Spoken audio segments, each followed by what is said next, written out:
Our greatness would not long endure without judges who respect the foundation of faith upon which our Constitution rests. I will take care to separate the affairs of government from any religion, but I will not separate us from the God who gave us liberty.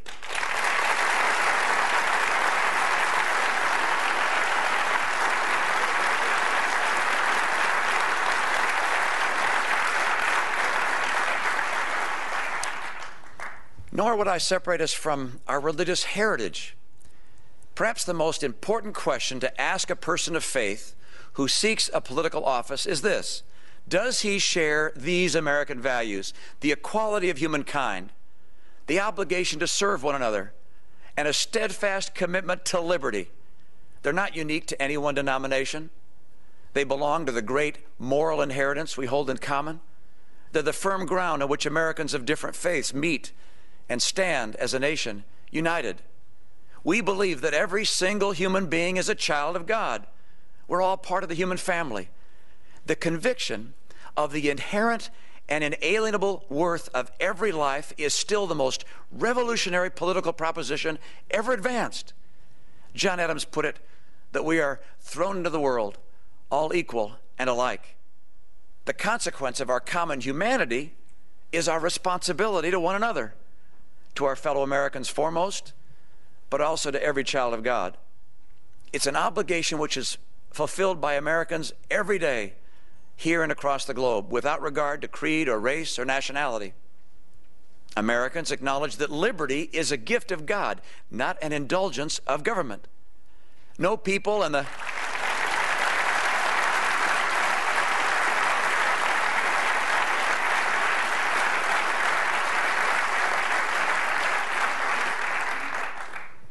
No people in the history of the world have sacrificed as much for liberty. The lives of hundreds of thousands of America's sons and daughters were laid down during the last century to preserve freedom for us and for freedom-loving people throughout the world. America took nothing from that century's terrible wars. No land from Germany or Japan or Korea. No treasure, no oath of fealty. America's resolve in the defense of liberty has been tested time and again. It has not been found wanting, nor must it ever be. America must never falter in holding high the banner of freedom.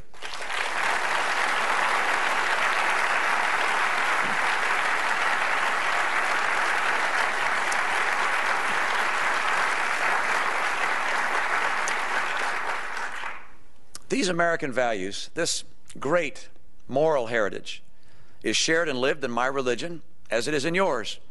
I was taught in my home to honor God and love my neighbor. I saw my father march with Martin Luther King. I saw my parents provide compassionate care to others in personal ways to people nearby and in just as consequential ways in leading national volunteer movements. I'm moved by the Lord's words, for I was an hungered, and ye gave me meat. I was thirsty, and ye gave me drink. I was a stranger, and ye took me in. Naked, and ye clothed me. My faith is grounded on these truths. You can witness them in Ann and my marriage and in our family. We're a long way from perfect, and we've surely stumbled along the way.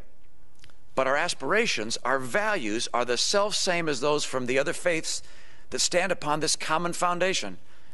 And these convictions will indeed inform my presidency.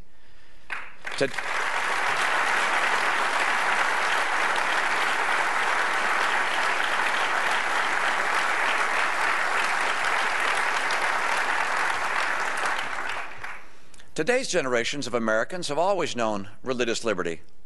Perhaps we forget the long and arduous path our nation's forebears took to achieve it. They came here from England to seek freedom of religion, but upon finding it for themselves, they at first denied it to others. Because of their diverse beliefs, Anne Hutchinson was exiled from Massachusetts Bay. Roger Williams founded Rhode Island, and 2 centuries later, Brigham Young set out for the West. Americans were unable to accommodate their commitment to their own faith with an appreciation for the convictions of others to different faiths. In this, they were very much like those of the European nations they'd left. It was in Philadelphia that our founding fathers defined a revolutionary vision of liberty grounded on self-evident truths about the equality of all and the inalienable rights with which each is endowed by his Creator. We cherish these sacred rights and secure them in our constitutional order. Foremost, do we protect religious liberty, not as a matter of policy, but as a matter of right. There will be no established church, and we are guaranteed the free exercise of our religion. I'm not sure that we fully appreciate the profound implications of our tradition of religious liberty. I visited many of the magnificent cathedrals in Europe.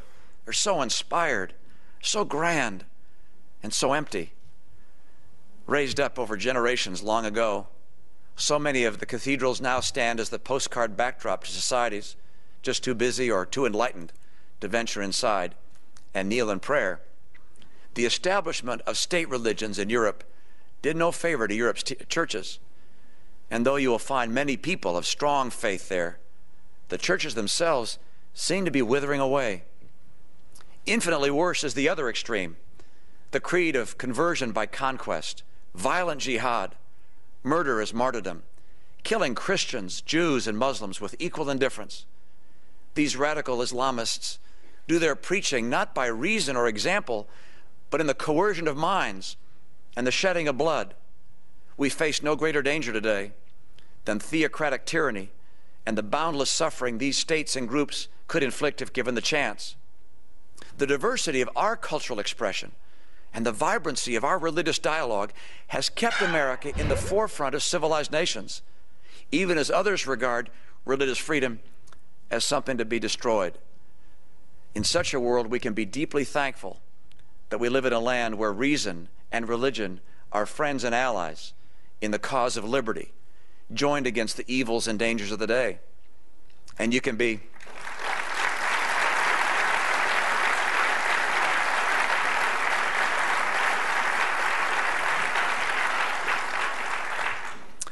certain of this.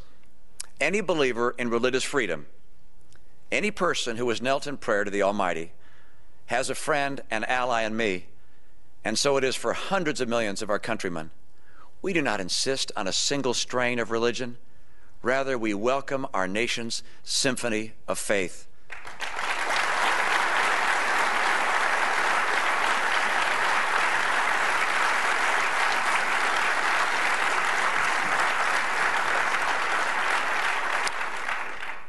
Recall the early days of the First Continental Congress in Philadelphia.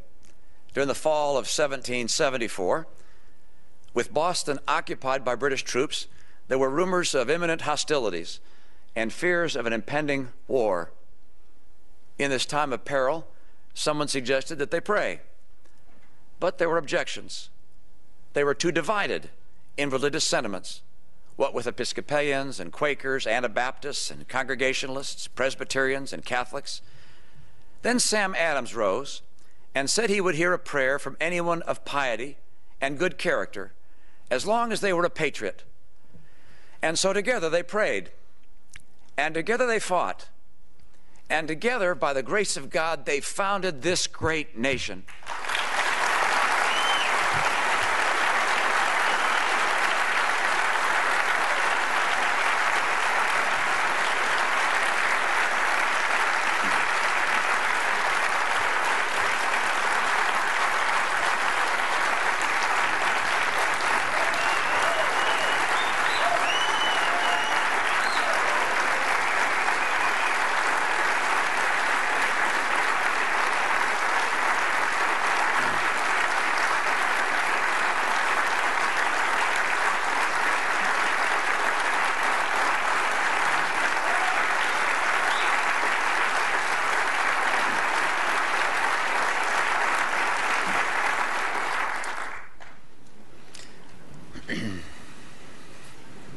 And in that spirit, let us give thanks to the divine author of liberty, and together let us pray that this land may always be blessed with freedom's holy light. God bless this great land, the United States of America.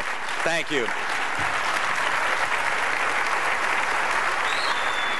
And there you have it. That's the speech we've all been waiting for. The question earlier this month was, would he give it or would he not? He decided. We are